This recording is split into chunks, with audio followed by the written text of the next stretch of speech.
to this interview in a series of interviews as part of the new evangelisation project for the Archdiocese of Glasgow. I'm John Paul Conley, and I'm pleased to be with Noel Donnelly this evening to have a discussion about faith journey. Noel's had a very distinguished career and background. Grew up in Carntyne, Glasgow, went on to study at the Royal Academy of Music, attended St Mungo's, and then went on and got a chemistry degree. After that, he got qualifications and expertise in piano and singing, and then went on and got an honours degree in the New Testament and language and literature at New College, Edinburgh. He's also an expert in Luke's Gospel, having achieved a PhD in the area. He also had a career in teaching as well as working for the Archdiocese of Glasgow for many years. He also added a lot of value to the work of the Archdiocese by setting up a training programme for catechists, and then went all over the world and trained catechists in all kinds of countries. So he's a really well-travelled person.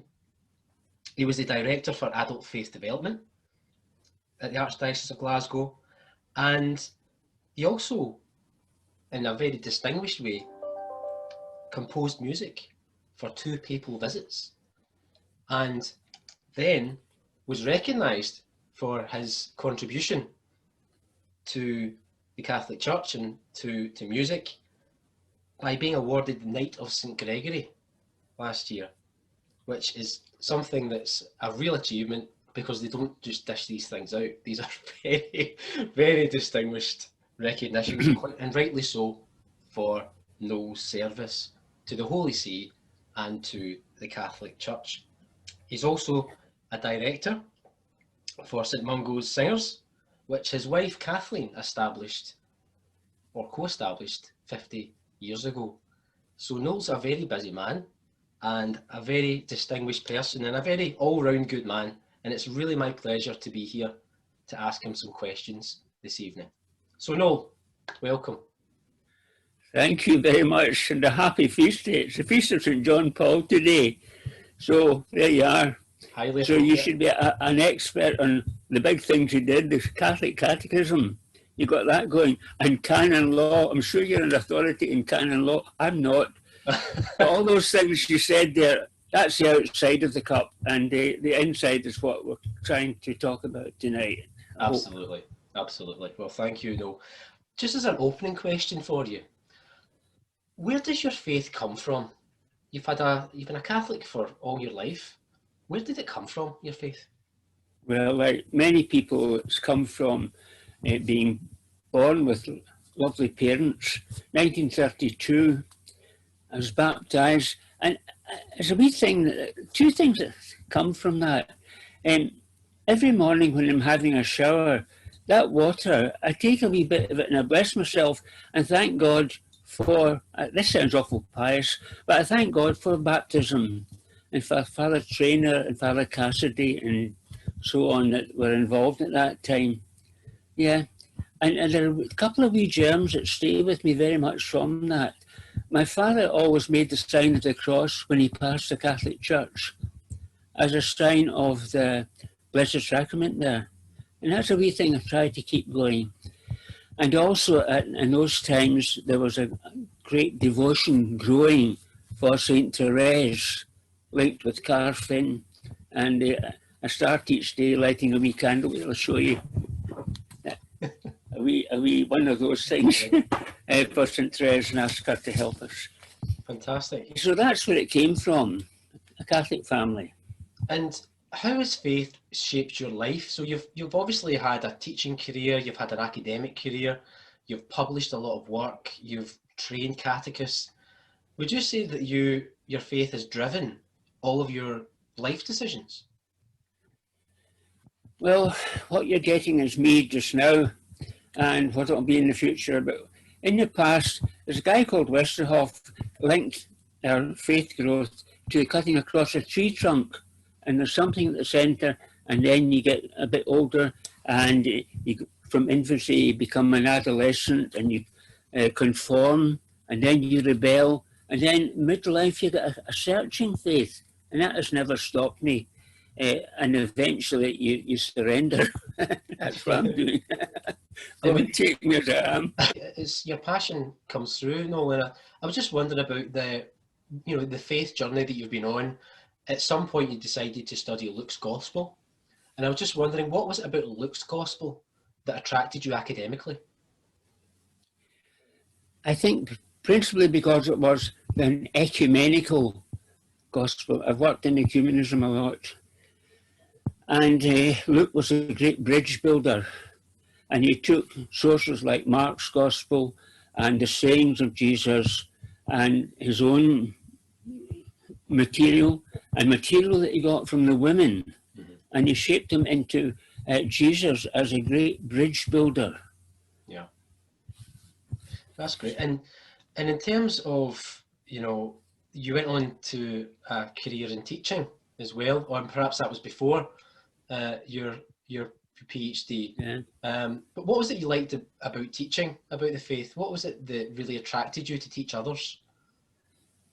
It was a dialogue. I had the privilege of having information and sharing that with people and getting their reaction.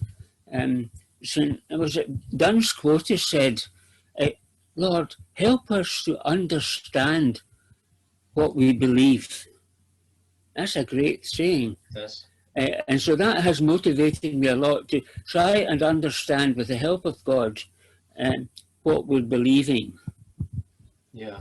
And what would you say to someone, say you met someone who were kind of on their journey of faith, and they were quite distant from faith, and they were really struggling with your faith? Is there any practical tips that you've found over the years that can really help people with that challenge? I think today with the mask is a symbol of shutting up and listening more, and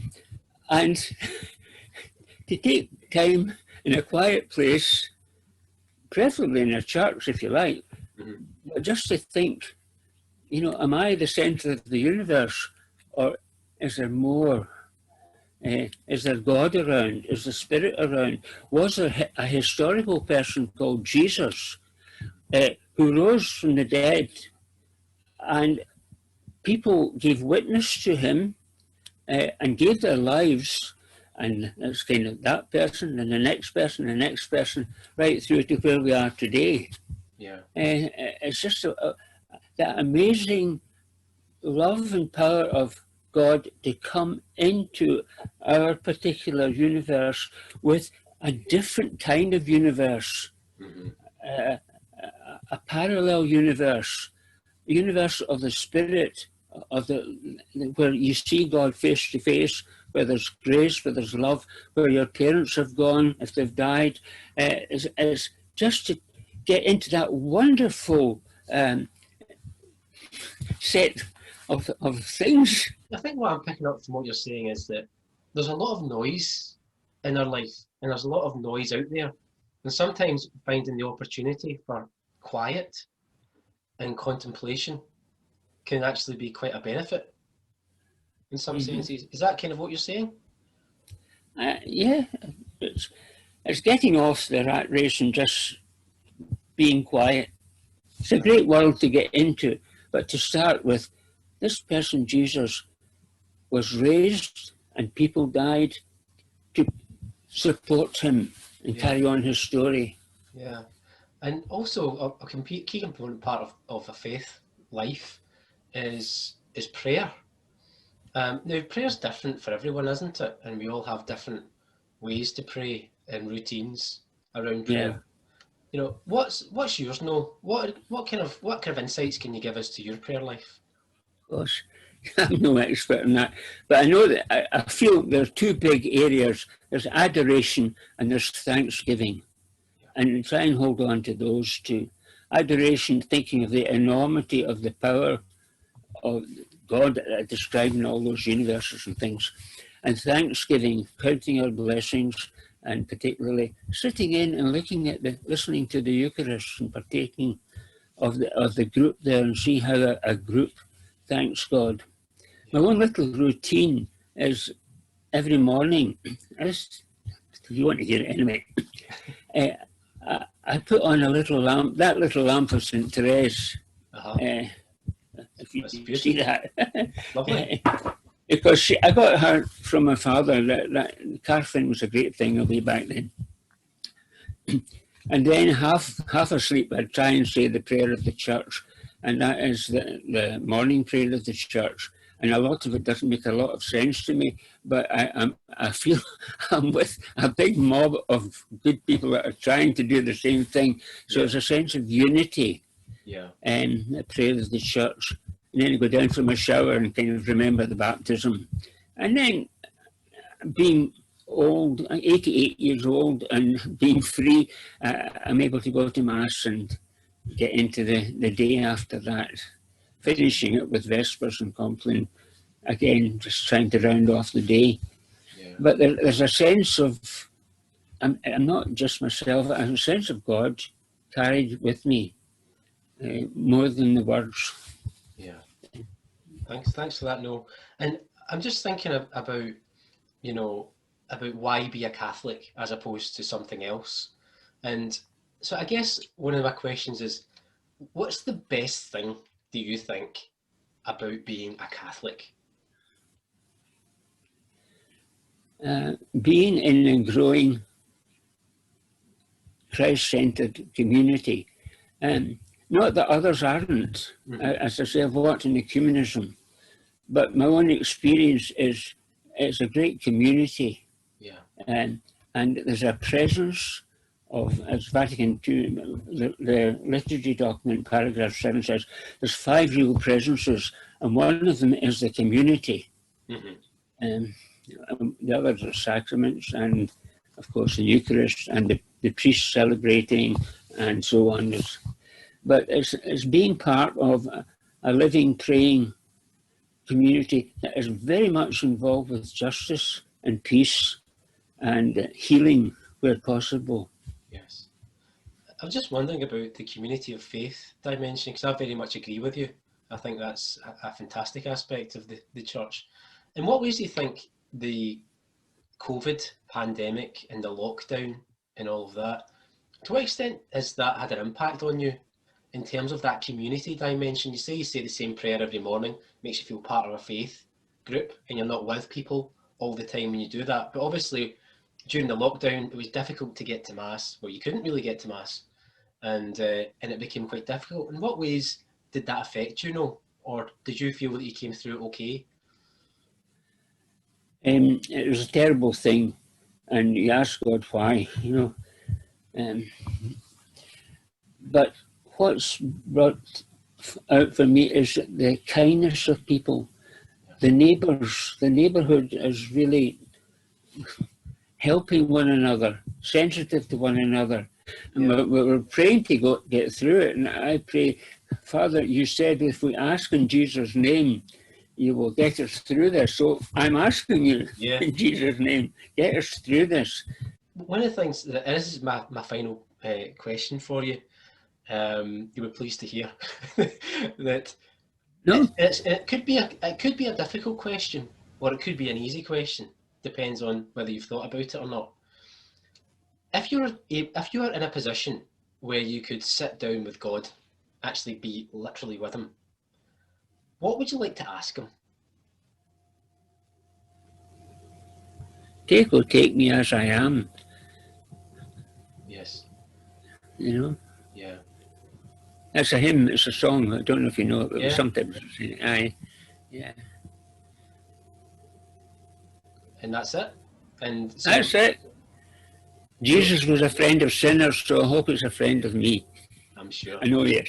I'm sure he will be. Listen, I'm so pleased that you've taken the time to have a wee chat with me tonight about your faith and your faith journey, and hopefully, some of the tidbits and some of the insights that you've given us through your own life. And I know you like to downplay it, but you have lived a very distinguished life, and it's been our pleasure to, or my pleasure to sit with you this evening. So thanks for giving up your time.